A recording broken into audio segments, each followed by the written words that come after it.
Wrestling doesn't have to be complicated. After all, no matter what storyline you're telling, it's usually going to come down to one person standing across a ring from another as they prepare for a fight. Of course, while places like Japan usually keep things simple when it comes to the story, which gets us to that point, over in North America, the sports entertainment style has meant things often veer far into soap opera territory. And while this can sometimes lead to very entertaining angles, other times it can end with things getting so overwritten no one even knows what's going on anymore. But what are the biggest examples of this in action? Well, join us today as we take a deep dive into Convoluted, wrestling's most confusing storylines. And if we're starting somewhere, we really should start with the most recent example of this. What could it be? What else but the time the Fiend was burnt to a crisp in the middle of the ring.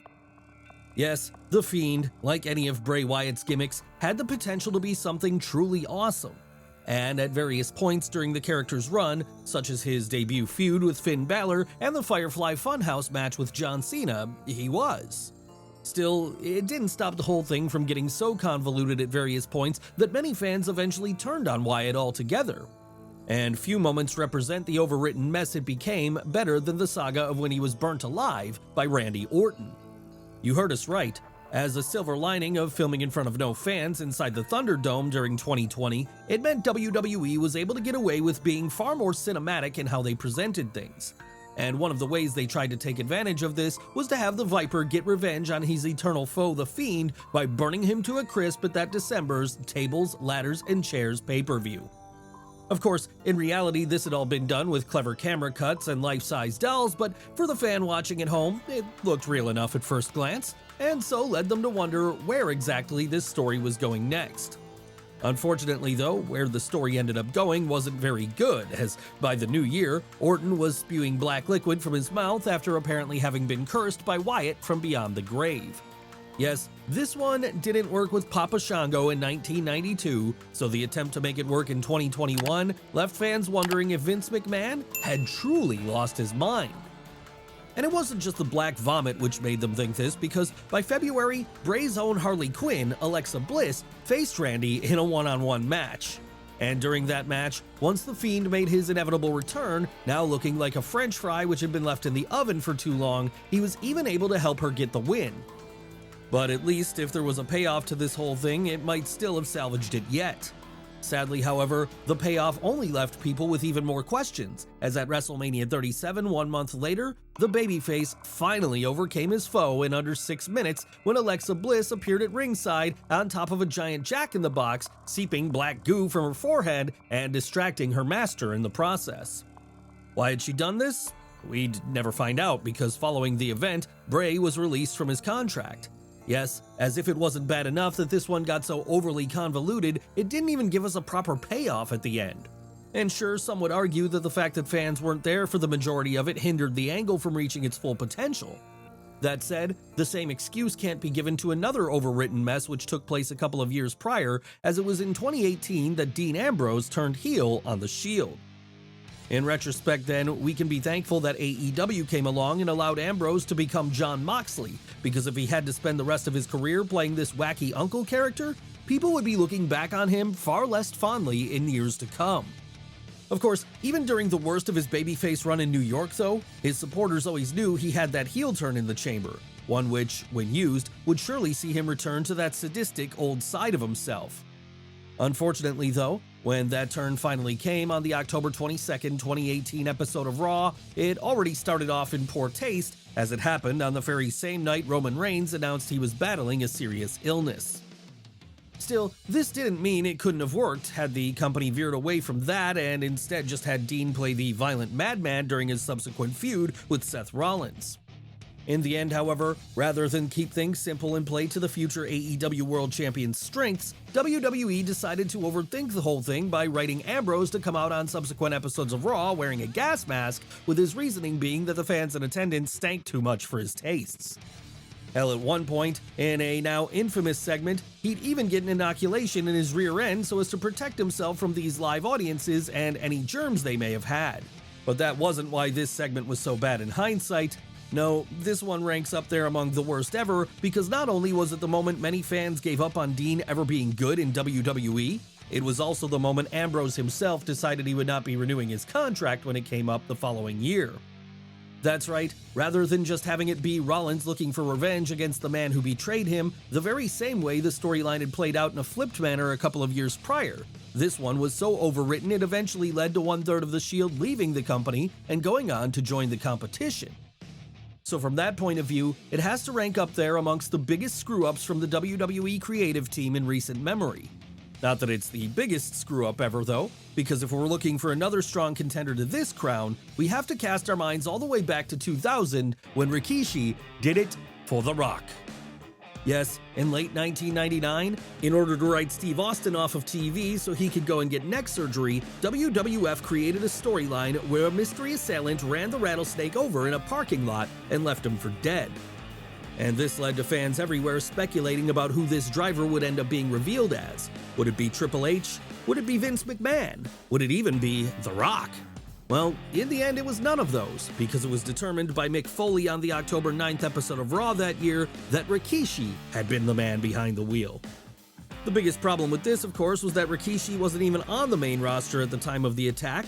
Still, such a plot hole could have maybe been forgiven had there been strong logic behind his actions.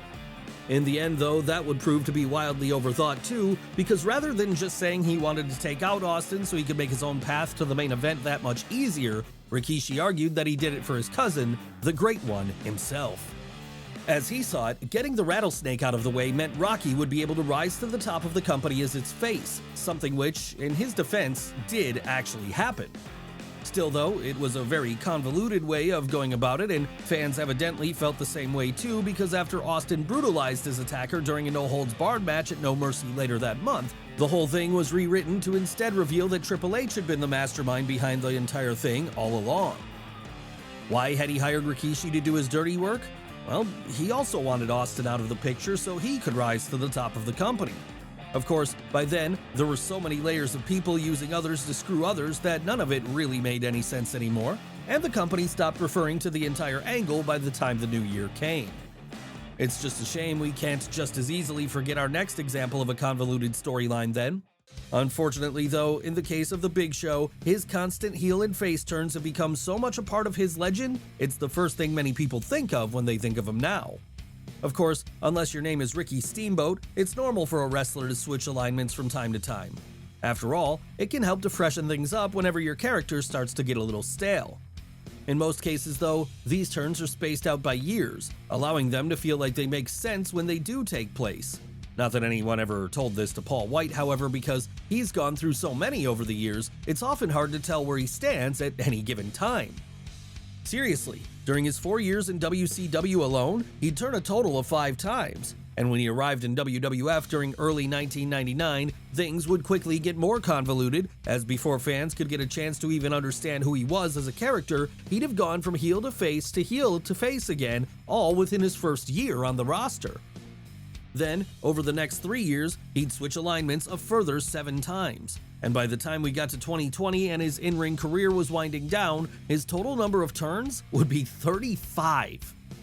Luckily then, it seems like he's settled into a babyface role ever since joining AEW, and it doesn't appear they have any plans to have him go heel on the commentary booth. Of course, it wouldn't be the first time a non-wrestler got involved in a needlessly convoluted storyline, as, way back in 2000, WrestleMania was hamstrung by having to have a McMahon in every corner for its main event. And this one hurts even more because the easy booking choice was right there staring everyone in the face. Just have The Rock challenge Triple H for the WWF title and beat him. Hell, the company would do this anyway the following month at Backlash, so why wouldn't they do it on the biggest show of the year? Well, the answer to this is that the real main characters of WWE have always been the McMahons, and so, in order to show this, the main event of WrestleMania 16 saw the Game defend against Rocky, Mick Foley, and The Big Show in a fatal 4-way bout. And standing in each competitor's corner then was a member of the McMahon family, with Stephanie accompanying her husband to the ring, Vince hitching his wagon to The Rock, Shane sticking by The Big Show, and Linda bringing back Mick Foley for one last bout. Yes, as if this one wasn't convoluted enough, Foley had actually retired the month before. But needing him there so as to allow all 4 family members as an excuse to be a part of this, he was brought back for one night only. That said, even if they were sacrificing the obvious big match, at least this story played itself out with all of the McMahons going to war, right? Well, no, as it happened, because by the end of this show, Vince, Shane, and Stephanie would all be in cahoots again, making fans wonder what the point of the whole thing ever had been. And it wasn't the only time an angle involving 4 people ended with little real resolution and left fans wondering what the point was, because years after this, in the summer of 2015, the love quadrangle of Rusev, Lana, Dolph Ziggler, and Summer Rae played itself out. What happened here? Well, despite being a hugely over act that should have never been split up in the first place, WWE had decided to break the Bulgarian Brute and the Ravishing Russian away from one another earlier that year. Why was this? Well, the rumored reason was that Vince McMahon thought Lana was too pretty to be aligned with Rusev, and so wanted to pair her up with Dolph Ziggler instead. Yes, at this point, Ziggler and Lana would begin an on-screen courtship, which eventually led to them becoming a full-blown kayfabe item. So, feeling spurned and looking to rebound, the former United States champion found a new lover in the form of Summer Rae. Of course, the natural thing to happen after that would be for a series of mixed tag matches to take place where in the end, the 2 original lovers came back together. But this was late period Vince McMahon we're talking about here, so logic often didn't come into consideration. No, instead, in the biggest insult of all, the whole angle was abruptly dropped when TMZ broke the story that Rusev and Lana had gotten engaged in real life. That's right, apparently forgetting it was 2015 and kayfabe was well and truly dead, the boss overthought the whole thing by feeling like no one would buy into the storyline anymore, and so he scrapped it without any resolution being offered. So in the end, what this meant was that we all had to sit through a needlessly complicated love foursome which went absolutely nowhere and didn't even offer the slightest hint of an ending after all that. Pretty bad, right? Well, yes. But even that's not as bad as the time when Mae Young fell pregnant in 2000 and gave birth to a hand. And we can't blame this one on Vince Russo either because he was long gone from the company at this time. No, right in the middle of what many people still feel is WWE's greatest year ever came an angle so ridiculous it beggars belief. But what exactly happened? Well, in late 1999, 77-year-old Mae Young started an on-screen relationship with Mark Henry. And part of the joke to this whole thing was that despite her advanced age, Young had such a libido that her lover could barely keep up with her. Of course, while this started out as a bit of Attitude Era fun, no one expected it to go where it ended up going, because by the time the spring of the following year came around, Mae announced that she and Mark were expecting a child. How exactly had a 77-year-old woman fallen pregnant? Well, that was never really explained, but this wasn't the only part of the angle which left the company with a bit of a headache because now they actually had to have her present a child to the world somehow. And while there were many ways the writers could have gotten around this, in the end, they chose to wrap things up in the most confusing manner possible when on the February 28th episode of Raw that year, she gave birth to a hand. Yes, you heard that right. Mae gave birth to a rubber hand, an explanation for which was never given after the fact. We're still not sure what the company was trying to tell us with this, even now, in fact. But at least it did give us a pretty funny moment years later when a man in a hand costume appeared on Raw claiming to be Mae's son. Of course, not long after that, the Shakespearean romance of Mae Young and Mark Henry came to an end, and Sexual Chocolate would move on to other conquests. And he'd end up being with the company for so long after this, he'd still be around to see another needlessly convoluted storyline when, in 2006, a fake Kane appeared and began claiming he was the original. Or at least we think that's what the storyline was supposed to be, because things never really got far enough for this to get clarified. That's right, not only was this one convoluted beyond the point of all reason, it was also short, too short to matter. Basically, it started in the summer of that year when an, at the time, unidentified figure appeared on an episode of Raw and confronted the Big Red Machine. And while they were doing this, they were also dressed in the traditional Kane ring gear from back during his debut in the late 90s, with the suggestion here being that if this wasn't a cheap impersonator, then it might very well be the original. Not that such a story would have much time to play itself out though, because after seeing the fake Kane's wig and deciding it didn't look realistic enough for TV, Vince McMahon would abruptly scrap the whole angle. No, you didn't hear wrong. This was the part of the whole thing which the boss didn't work. And so, after only 1 week, the real Glenn Jacobs jumped his doppelganger backstage and threw him out of the arena, with the fake never being seen again after that. But wait, who was the imposter behind the mask then, we hear you ask? Well, it was actually Luke Gallows. And had the storyline a little more time to play itself out, maybe he would have been able to reveal this on screen at some point. As it stands though, it goes down as one of his more forgotten gimmicks, an impressive feat for someone who once played Festus. Of course, it's not always WWE who are the ones responsible for convoluted angles, because a few years after the story of the fake Kane was playing itself out over in TNA, Aces and Eights were becoming so needlessly complicated, we're pretty sure even those who were a part of it didn't know what was going on at times. But then maybe this shouldn't come as a surprise given the fact that it was brought to us by the same man who created the NWO, Eric Bischoff. Yes, while the New World Order had started out great, it very quickly got out of control as countless new members were added every week, and it became difficult to tell whose side anyone was on. And this would be exactly the same situation which occurred in 2012 then when, feeling like it was time to redo the whole invasion angle, Eazy-E wrote a group of bikers to enact a hostile takeover of the Nashville-based company. The only real difference between this and the NWO, in fact, was that, at one point, the New World Order was good. That's something which can't be said for their Diet TNA counterpart, however, because rather than having the likes of Hulk Hogan, Scott Hall, and Kevin Nash spearheading this one, Aces and Eights instead had to settle for members such as Devon Dudley and Garrett Bischoff. Still, at least if things had been kept simple, it might have remained relatively inoffensive. Instead though, the whole thing got so complex, fans needed a flowchart to keep track of things. Yes, at one point Bully Ray, the man who had been standing tall as the first line of defense for the Impact roster, ended up being revealed as the leader of the heel faction. And from there then it all just fizzled away into nothing, as Bischoff Sr. had come to terms with the fact that no one wanted to see the same storyline play itself out all over again. No, they wanted what they always had, and that was for TNA to act as a true alternative to WWE and not just some budget equivalent which featured stars of yesteryears and angles that hadn't worked out so well in the long run the first time around. But given Eazy-E's history in the industry, it's not a shock he thought that this would be a good idea, as it was doing exactly what we've just described, which made WCW such a big hit with audiences in the late 90s. And it's lucky that he was able to do this then, because before the NWO took over, and fresh main event faces like Razor Ramon and Diesel jumped ship, the company was sinking fast, with there being no better example of why this was than the Dungeon of Doom. And who were the Dungeon of Doom? Well, they were basically Hulk Hogan's attempt to relive the glory of the 80s by running through all his greatest hits one more time. After all, back then the formula of having him go up against the new Monster Heel of the Month worked, and it gave fans a series of entertaining feuds as he stood up to and ultimately toppled the likes of King Kong Bundy, Andre the Giant, Earthquake, and Sid. By the time the 90s rolled around, however, those same fans had largely grown tired of the Hulkster's antics, with this being the partial reason for him leaving WWF in 1993.